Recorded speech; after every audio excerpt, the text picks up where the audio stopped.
குடல் புண்ணிற்கும் வாய்ப்பகுதியில் வருகின்ற புண்ணிற்கும் ஓர் அற்புதமான மருத்துவத்தை நாம் பார்க்க போகிறோம்.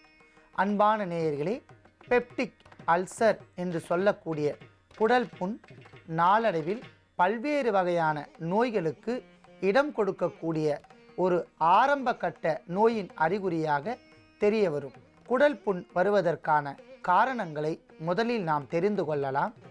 அளவிற்கு அதிகமாக கார உணவுகளை உட்கொள்வதால் படிப்படியாக குடல் பகுதியில் இருக்கக்கூடிய குடல் உறிஞ்சுகள் எல்லாம் பாதிக்கப்பட்டு சிறு சிறு கொப்பளங்கள் ஏற்படும்.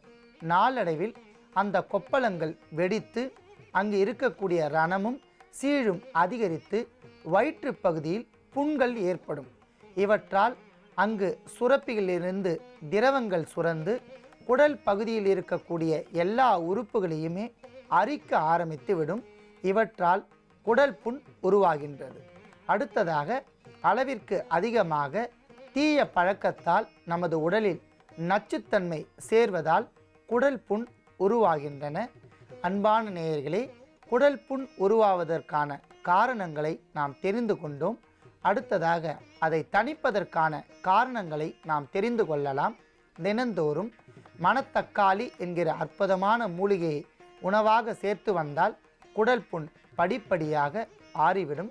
அடுத்ததாக, கரிசாலை போன்ற அற்புதமான மூலிகை கீரைகளை உணவாக சாப்பிட்டு வந்தால் குடல் புண்ணை தணித்து கொள்ளலாம். தேங்காய்ப்பால் சாப்பிட்டு வந்தால் குடல் புண்கள் படிப்படியாக ஆறி வாய்ப்பகுதியில் அதனுடைய தாக்கத்தால் வருகின்ற புண்களும் ஆறிவிடும். மிதமான முறையில் காலை வேளையில் இளநீர் பருகி வந்தால் குடல் புண்கள் எல்லாம் படிப்படியாக பாதுகாத்து கொள்ளலாம். அன்பான நேயர்களே, ஒருவேளை குடல் புண்கள் வந்துவிட்டால் நாளடைவில் அவை புற்றுநோயாக மாறி அல்லது வயிற்று கட்டியாக மாறும்.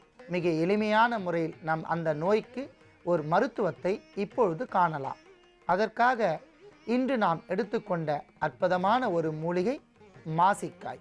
மச்சக்காய், மாச்சக்காய் என்று வேறு பெயர்களில் அழைக்கக்கூடிய மாசிக்காய் ஆங்கிலத்தில் கேனா பேல்ஸ் என்று அழைக்கப்படுகின்றன. மலையாளத்தில் மஞ்சா கனி என்று அழைக்கப்படுகின்றது. சமஸ்கிருதத்தில் மஜுபால் என்று அழைக்கப்படுகின்றன. எல்லா வகையான மருத்துவத்திலும் மிக முதன்மையாக ஒரு மருத்துவமாக இருக்கின்ற இந்த மாசிக்காய் மிக சிறந்த ஒரு கிருமி நாசினி. இதனுடைய சுவை சிறு கசப்பு, இதனுடைய தன்மை துவர்ப்பு, இதனுடைய பிரிவு வெப்பம். பல்வேறு வகையான சூழ்நிலைகளில் இது ஒரு அற்புதமான மரமாக வளருகின்றது. இவை பயன்படும் உறுப்புக்கள் என்னவென்று பார்த்தால் காய். இந்த மரத்திலிருந்து காய் மட்டுமே பயன்பட்டு நீண்டதொரு மருத்துவத்திற்கு இன்றியமையாத பொருளாக இது விளங்குகின்றது. குறிப்பாக குழந்தைகள் முதல் பெரியவர்கள் வரை அனைவருக்குமே வரக்கூடிய நோய்களுக்கு மாசிக்காய் மிகச்சிறந்த ஒரு கிருமி நாசினியாக பயன்படுகின்றது. குழந்தைகளுக்கு வரக்கூடிய கனச்சூடு என்கிற நோயை தணிக்கும். அவன் அழகா தப்பிச்சு வருவான். உன் வேலை என்னவோ அதை மட்டும் பாரு.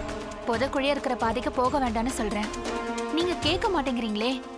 எல்லாத்துக்கும் கடைசியா ஒரே ஒரு வார்த்தை சொல்றேன் அத்தை. தெய்வம் கொடுக்கறத யாராலையும் தடுக்க முடியாது. தெய்வம் கொடுக்க மறுக்கிறத யாராலையும் கொடுக்கவும் முடியாது. தங்கதுரைக்கான தண்டனை ஆண்டவனோட கைவசம் தயாரா இருக்கு. முடிஞ்சா நீங்க காப்பாத்திக்கோங்க.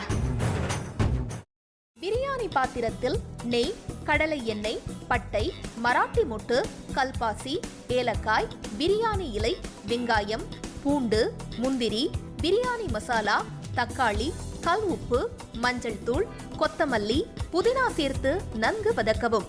பின்னர் மட்டன், தயிர், சிறிது தண்ணீர் ஊற்றி கலந்து அதனுடன் சீரக சம்பா அரிசி சேர்த்து கொதித்த பின் பச்சை மிளகாய், புதினா சேர்த்து இறுதியாக தம் போட்டு இறக்கினால் சுவையான கொங்கு நாடு வெள்ளை மட்டன் பிரியாணி தயார். இப்போ உனக்கு கால் உடைஞ்சிருக்கும். தனோ, பார்த்து சூதானமா நடந்துக்கோ. இந்த வீடு பயங்கரமான காடு மாதிரி, யாரு யாரு அழிப்பாங்கன்னே தெரியாது. அக்கா, இப்ப நான் என்னக்கா பண்றது? யோசிக்கவே யோசிக்காத. உன் புருஷன் தலையில நறுக்குன்னு 4 கொட்டு கொட்டி சம்மதிக்க வச்சிரு. புரியுதா? சரிக்கா. முதல்ல அந்த வேலையை பாரு. போ போ. செல்வி எங்க போயிருக்கான்னு சொல்லு. அதான் நீங்க சொன்னீங்களேம்மா அவங்க அம்மா அப்பா வீட்டுக்கு போயிருக்காங்க. கரெக்ட், அப்படிதான் சொல்லணும். சரி, சந்தோஷ்க்கு லெமன் டீ கொடுத்துட்டு உடனே வந்துடணும், புரிஞ்சுதா? சரிங்கம்மா. எப்படி? ஐயோ, உனக்கு கிரிமினல் மைண்ட் இல்லடி, நீயே கிரிமினல் தான் என் தங்கம். ஒரு நிமிஷம்.